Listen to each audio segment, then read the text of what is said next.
Hello, my name is Tom Hillman. I am a member of the Colorado Gun Collectors Association. We're going to do a very brief presentation here upon Filipino weaponry. The thing to keep in mind is you look at any weapons from Southeast Asia, India, going on into Africa, going up into parts of China and the Southeast Asia, is that these all started out as agricultural tools. And they were all adapted into warfare because that's what they had. Brief history of the Philippines. You'll have to excuse me as I read here a little bit as I go, but this is a country of 7,000 islands, which led to a lot of diversity among our weaponry. Originally, they were connected by land bridges to China, Malaysia, Australia, the original Aborigines, and these all came down, Korea. These people all came down and made the blend, which is currently the population of the Philippines. Some of their, starting in the 1300s through the 1500s, they received a lot of traders from both India and China. So this had a large influence on the population also. They were discovered by Magellan for the Europeans in 1521, and they were actually invaded by the Spanish in 1542. Now this is how it primarily came under colonial Spanish rule. The interesting thing is the Infant or Prince of Spain at this time was named Philip. Hence they called it the Philippines in his honor. So that's where the name came from. And the actual invasion, it actually started in 1578, coming down from the Christian north into the south. And this is when the unification and the conquering really began. From the, basically that time period on, though, there was always rebellions going on because you had a Christian north, a Muslim south to this country. So things did occur. They also had a group called the Sea Dayaks, which came by canoe over into the Philippines.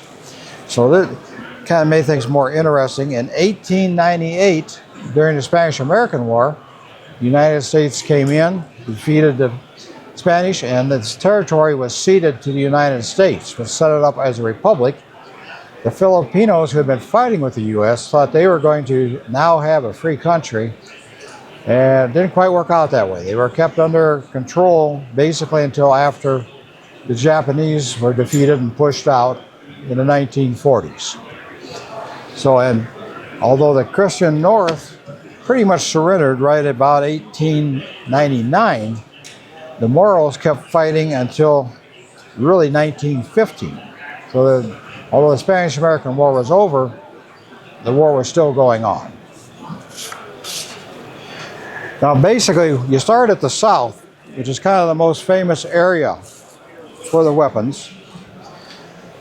The Muslims, or the Moro tribes, fought with spears, swords, axes, and bolos primarily. They also had bows and arrows, but because of the conditions there, rot set in very currently and not too many specimens come out of that. Also, the Filipino Moros had metal helmets. They had armor made of both chainmail and a lot of plates of horn onto leather. So they had a couple different types of armor. This is called the spear, which is the most common, is a budiak, is how they name it. This particular model, because of the bamboo on the shaft, this was a throwing weapon. If this was wood, this would have been when they would have kept the fight hand to hand. Another very well-known type of Moro weapon was the bolo, or the barong.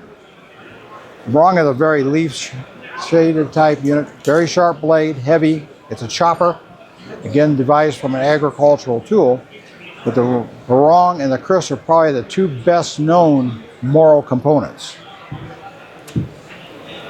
A kris is essentially comes in two types. You've got a curved blade, and the curves indicate tribe, as do these parts here, the little different variations on the cutting.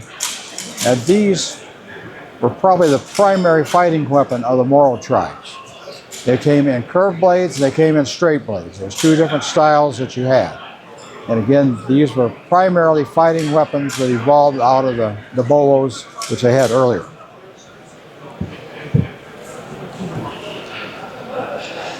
The panaba, or axe, was used one-handed, two-handed.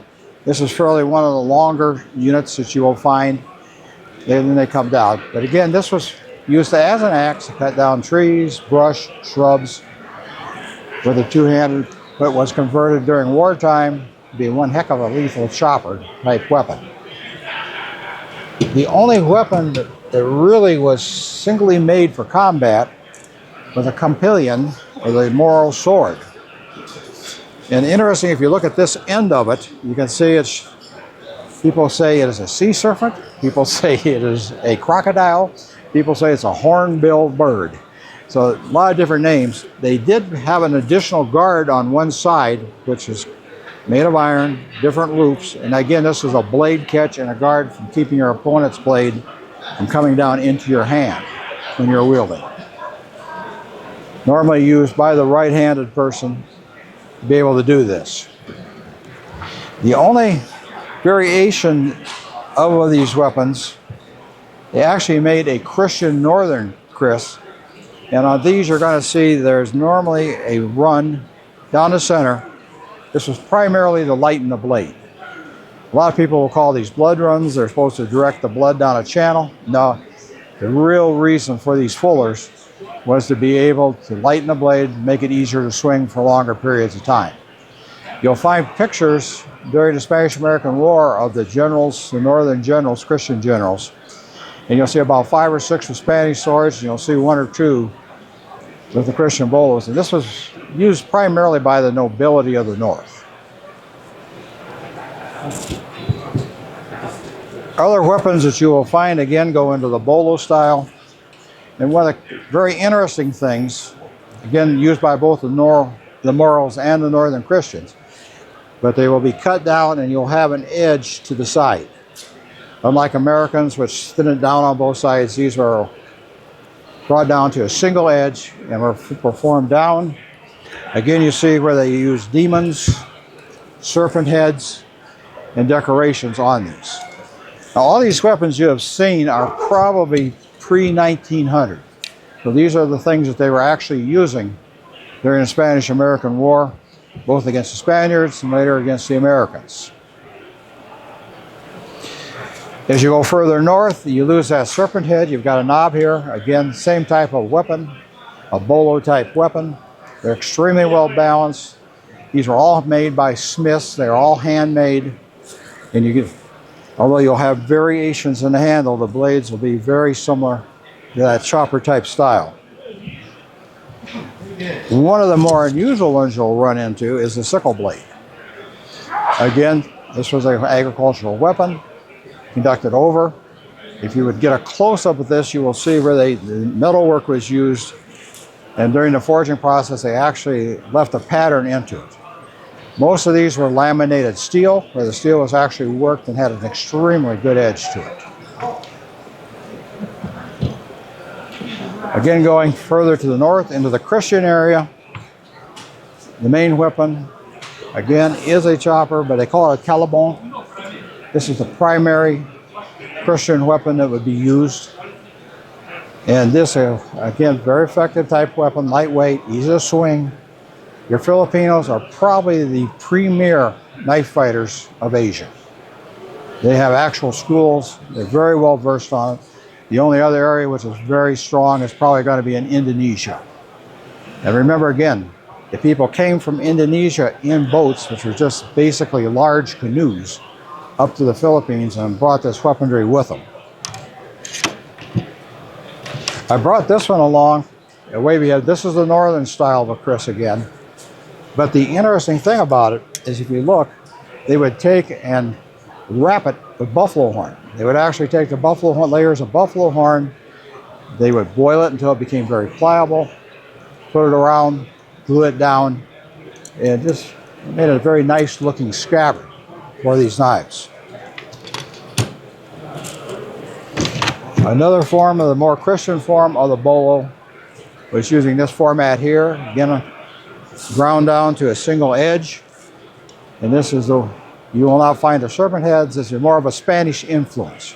If you look at these, the Spanish weapons really are what brought this about. But that's not to say they didn't have a sense of humor. As they got with the American troops towards the end of the war, they were making things a little more exotic. This one, if you would read on here, they did beautiful bamboo work, which says "to victory" woven into the bamboo in different colors. But I just love this one because of the chicken head. Very unusual type of knife. And the other really unusual one up here is this one. These knives are up further north again. They're working with a horn handle, but the entire blade is brass. Now, although these may have been people who are now professing to be Catholics or professing to be Muslims, they still had that fear of the unknown. And this was made of brass so they could go out and fight the evil spirits with it. But they thought steel could not harm an evil spirit, but the brass being non-ferrous, they could use this for self-defense against the demons and whatever else they would run into. A lot of these came back and are primarily here because the American boys who were farmers in the North Dakota, South Dakota, Iowa, cowboys, they wanted a little adventure in their life, so they joined the Navy. Well, the Navy was the primary group of armed forces going over there. And during the Spanish-American War, all the troops which fought in the Philippines came from west of the Mississippi. You had Iowa units, you had Nebraska units, you had Oklahoma, Texas, you had units from California, Oregon. This was where the troops came that went over to the Philippines to fight. Because they brought them back here as souvenirs, and they were going into dry areas, the rot did not occur here like it did in the Philippines, where you had constant moisture and very high humidity. So as a result, over the years, we've been able to find better Filipino weapons here than in the Philippines. The other part of that whole thing is, again, remember these revolts went on until after the war with Japan. Both the Spanish and the Japanese needed to be fed when they were on the island. So what they would do, they would leave them the weapon, but if you run across something that is snapped at this point right here, and it's more of a blunt, they didn't think they were as effective without the point in the fighting. So they would just snap the blades, let them use them as an agricultural tool, and felt, you're still going to be able to slice with it, but they have to if they're going to raise the crops. So if you ever run across a Filipino, you're going to see right here, a lot of them did get snapped off and then were brought back after World War II. So this is kind of just a real fast, little introductory examination. Remember again, the South, your primary weapons were the kris, the panaba, your barong, and your budiak spear. As you went further north and you're getting into the Taliban and the different types of barongs or bolos were used there. So, fast and dirty, I thank you for spending the time to listen to this. Always glad to talk to people about this. It's just a fun group of weapons which we don't see here in Europe and the United States. Thank you.